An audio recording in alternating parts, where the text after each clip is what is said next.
How's it going, everybody? Today, I've got something special for you.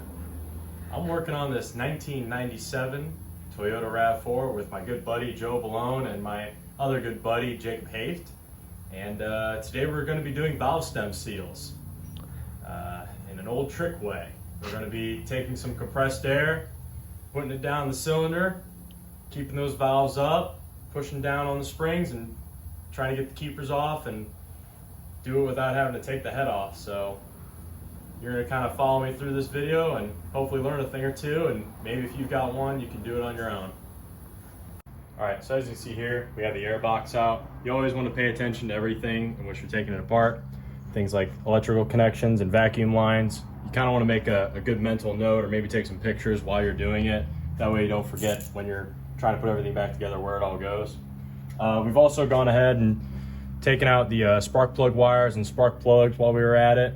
I'm also working on this throttle linkage right here. So what I went ahead and did was I took the cables off of the actual throttle, and I'm going to take this off and swing it over to the side just so I have some more room to get to the top of these. What's going on? A little bit of an update we got going on right now. Got the distributor cap off. Got it looking like that right now.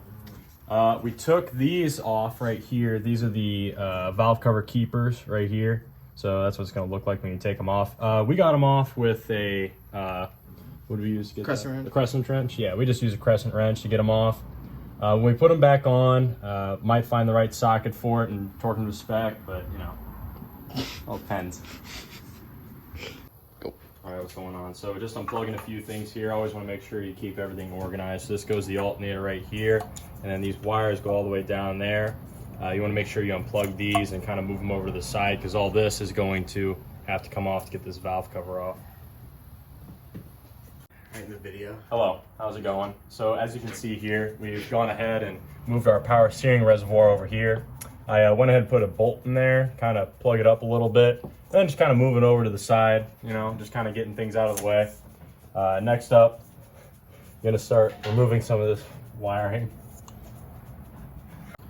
How's it going? So as you can see here, we have the valve cover off this boy, and as you can clearly see, here we've got the two camshafts. They don't look too terrible. I'm going to do some further investigating to see how we're doing on those. What I had to do, I had to move this back. It does kind of mesh up right here with the top of the valve cover, right here. So, you know, just kind of pull this back as much as you can, and then just kind of wiggle it out as you go. You know, just be gentle with everything you kind of pull out. So yeah, at this point now, I think what we're going to go ahead and do is jack the vehicle up. We're going to take the Passenger side, right? I'm going to go ahead and stop right there. Hello, here we are at the passenger side of the vehicle. We have to remove the crankshaft pulley right here.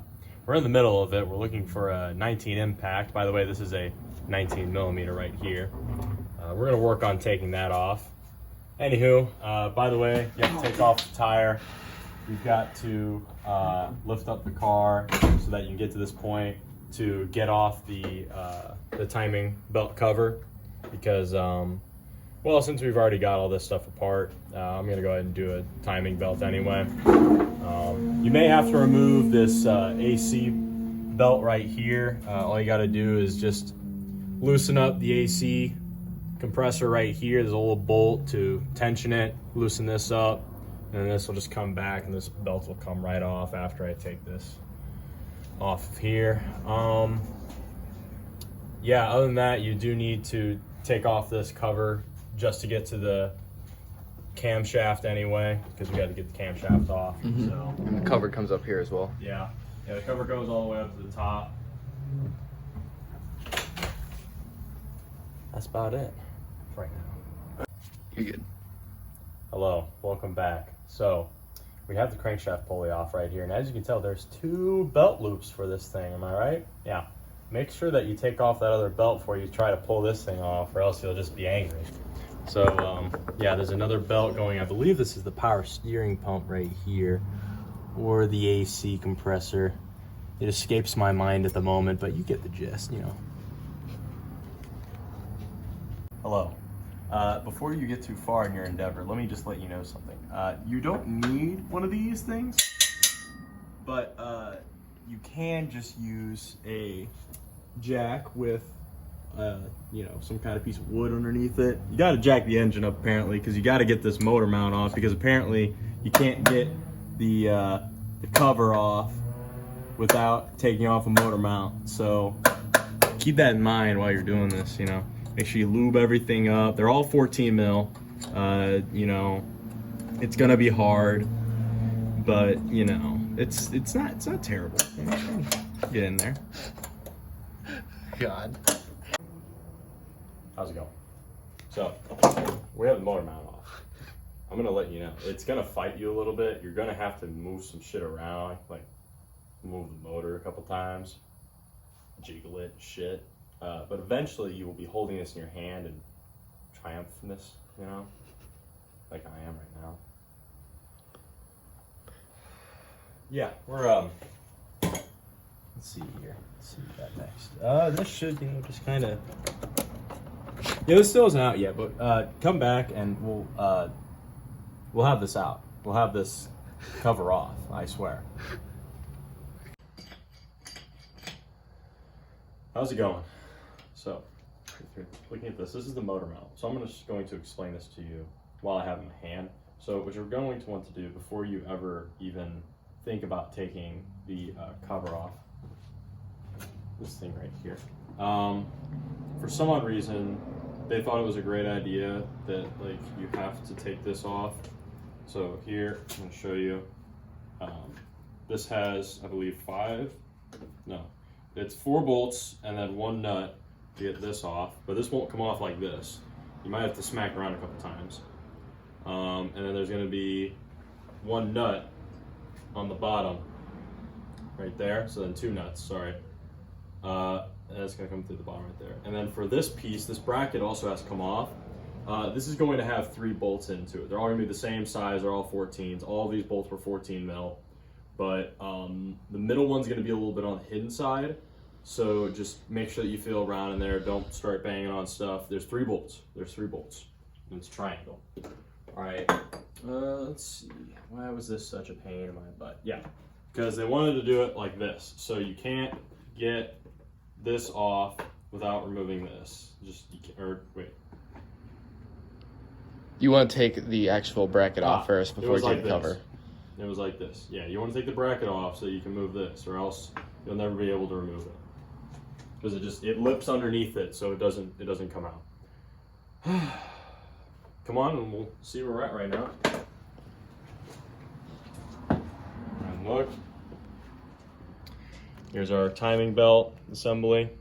Let me get some more light on that for everybody.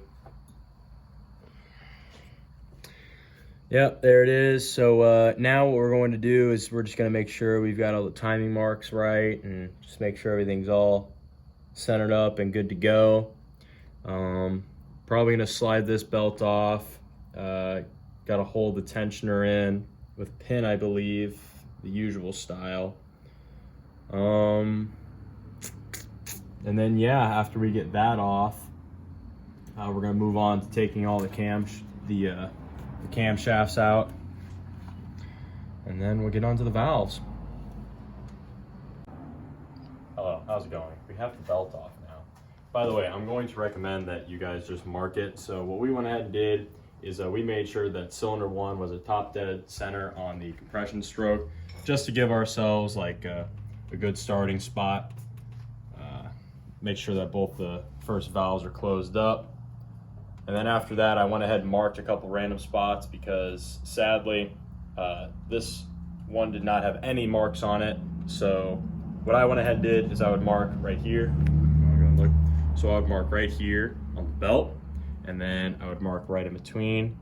So these 2 teeth right here, I've marked.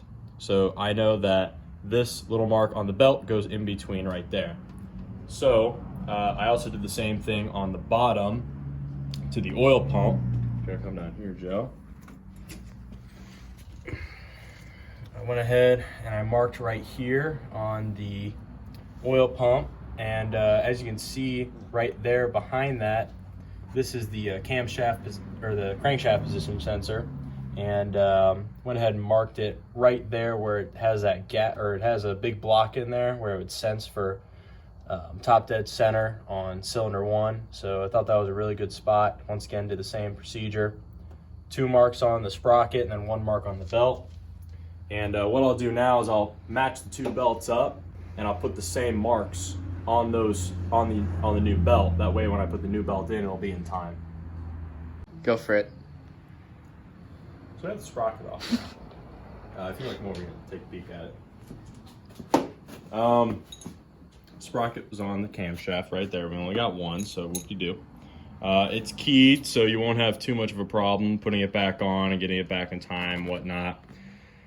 I did kind of turn it a bit when I kind of first torqued it, like trying to get it off, not thinking, oh, I need to hold this. So just remember, you need something to hold this. This is not the recommended way to do this. So don't particularly do this. Find the right size wrench, or if you feel really, really lucky, you can do that.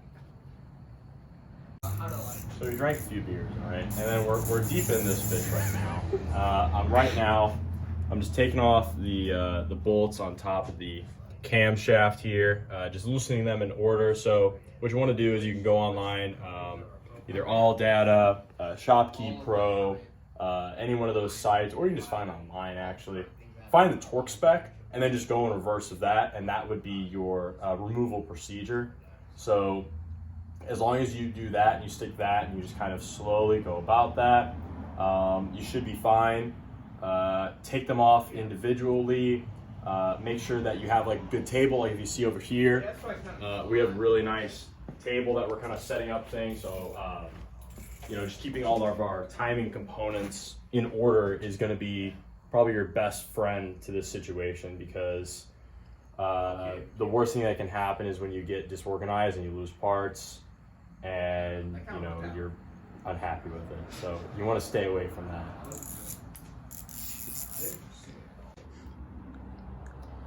Good morning. It's the day after. We decided to take a break last night and go to bed. It was a little late, Yeah, so we're here again, and if you want to come over here and look, I've got the cams out and the cam followers off of the valves. So it's pretty simple, like I said before, just using that sequence, taking all the hold downs off. After that, getting the cam followers off of the valves. It's a little bit difficult, but just kind of use some finger strength and just kind of wiggle them out. It's not that hard after you overcome it. They're just kind of suctioned in there. There shouldn't be anything holding them in. Yeah, so make sure that you always keep a clean shop area, when you're closing up for the night. I put some towels over everything when I was done. Yeah, also just keeping everything in order right now. I marked everything that I could. Actually, as a matter of fact, these are actually all marked as well. So they have arrows pointing towards the end of the timing belt, and E, they'll say like E on it, and then E4, so that means it's exhaust, and then it's number 4. So it's pretty easy to put these in correctly, but keeping everything in order is just probably the best way you can go about this.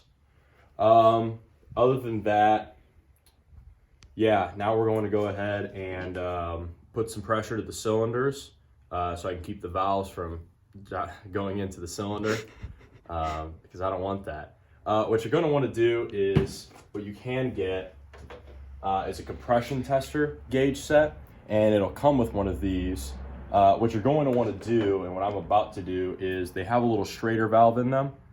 I'm going to go ahead and take that out with this Schrader valve removal tool, so that it has that constant pressure to the cylinder and just keeps it full, because you do not want to lose pressure to that cylinder. So yeah, I'm going to go ahead and do that real quick. All right, so with this setup, we have it tank holding about 90 psi, and we're regulating about, looks like 70 to 80 pounds of pressure. So we have this compression tester in cylinder 1 right now, and what we did was we pushed the actual valve down, took the keepers out with the magnet. This is definitely a 2-person job.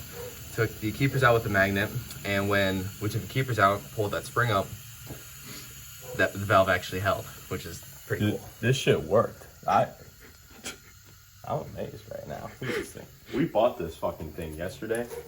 $70 at a thrift shop, all right? With a hose? Dude, if you don't tell anybody that this is how you're doing this, you could make money.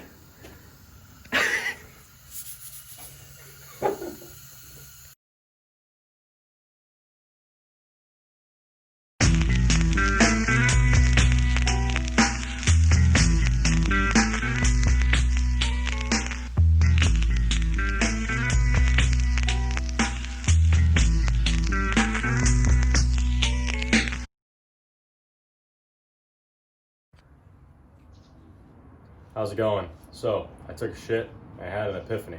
This is my epiphany right here. This is a pry bar, and this right here is a valve spring compressor. So I was really fretting about doing these intake valves, so much to the point that after doing this one exhaust port, I was like, oh my gosh, this is so difficult, we're gonna have to remove the head. But then I thought to myself, wait a second, why not use a little bit of leverage? All right, I'm gonna go ahead and show you real quick. So I'm gonna put a towel in here, but just to kind of give you a quick show and tell what I'm planning to do. I'm going to take this valve spring compressor, put over the valve, shove this in here as much as I can, give myself a really good angle, and then all you're gonna do, it's not easy, by the way. None of this is easy. None of this is in the handbook. And then you're going to just line it up just right so that it presses down. Look at that. Look at that action. Then you can move your hand out of the way and have your other buddy kind of do what he needs to do. You're gonna take a magnet such as this and grab the keepers and pull them out. Yep. Go for it. How's it going? So we're plucking away at this at the speed of a fucking Taurus, but it's okay. All right, so here's what we're gonna be doing right now. We've got the seals out, so you're gonna kind of fight these. Right now, I've got this set of pliers, and they're working okay, but I would highly recommend having like a set of 45-degree angle or something like that, needle nose, just because it's really awkward here with the intake plenum and everything right there. But yeah, once you just get a good grip on it, you just have to wiggle it around, turn it, and just pull on it until the seal breaks, and you're not gonna hurt anything really. So yeah, it's okay. It's all just plastic stuff connected to the metal lip that's down in there. So you'll be okay. Go. All right, how's it going? So real quick, I'm gonna show you guys how to compress the valve springs right here using these two tools. So what I've got in my hand right now, I've got this pry bar, and I have this this valve spring compressor. It looks exactly like this. This is something that I would suggest you, if you're going to be doing this, to have. So it's got a top on it like that, and it's very hard. I think this is aluminum, but you know, you want to make sure you have as much ports to get through to that valve, and you want to make sure that it's centered. So I'm gonna show you guys real quick on this last one that I have. I already have the keepers out, but real quick, I'm gonna show you. So you're gonna wanna put this on here.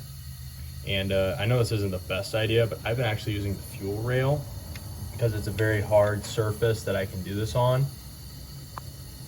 And all you're gonna do is, usually wanna have a buddy to grab the valve keepers, but all you're gonna do is then just kinda do this and compress it.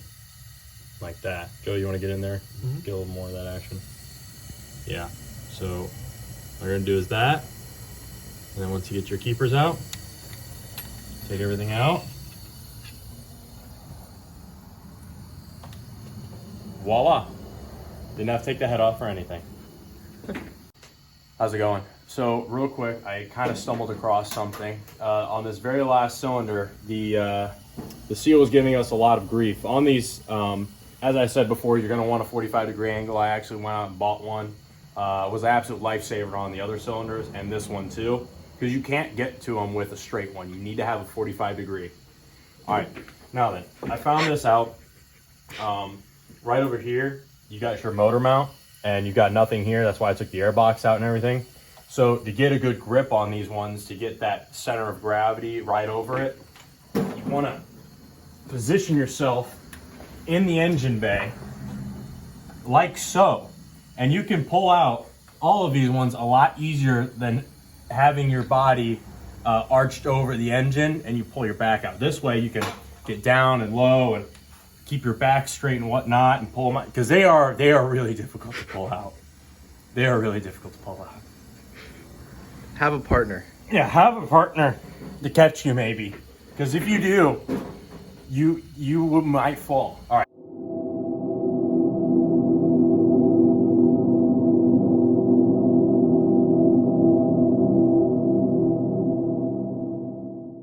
One other thing I also did for this cylinder right here, I haven't finished the other one, but I've already done this one right here. So this intake valve right here, what you're going to want to do is, as you can see, I put a towel in this cam bearing right here. This is actually the bearing that would go to the distributor. I left this one in. What you're going to want to do is you'll take your piece right here. Thank you. And then you're going to want to stick this, you're going to stick your pry bar in through the actual bearing cap. And this will give you the right positioning. But you want to put something in here. So I put just an oily rag to kind of soften the blow up on this, and I don't want to warp this. So hopefully I didn't, but that'll definitely help you guys out with that. So we're doing the exhaust valves now, which I was I didn't want to do them, let's just say that, because you couldn't get on them the same way like you could with this. So, and here we have this pipe. All right, this pipe was made from something in my garage. Hopefully you have something like that in your garage too. All right, if you can tell how long it is, it's about that long. Okay, I'm 6 foot, so this is about that long. So you want it to sit in here, and then I took a wrench. This is a 11/32, and I took one of the cam bolts right here. I just threaded that in and then put this on the inside, and I'm using this as my lever. So now I have a really nice strong point that I can have good leverage off of. You want to make sure this is really tight on there too, by the way. Not like stripped or anything, or like really jammed down in there, just tight enough to the point where you can, get good leverage on it. So yeah, you need a pipe. You will need this pipe. I'm telling you this right now. Oh God. All right, how's it going? So I've just discovered that you can also get to all of these ones. So just by having this wrench on this one, you can do these two, and then these two. These two are a little bit harder, but you have to put more leverage on it because obviously you're a little bit further away from your fulcrum. So yeah, if you want to, I believe you can. I didn't move it because if I moved it anymore, it would be hitting up against the frame.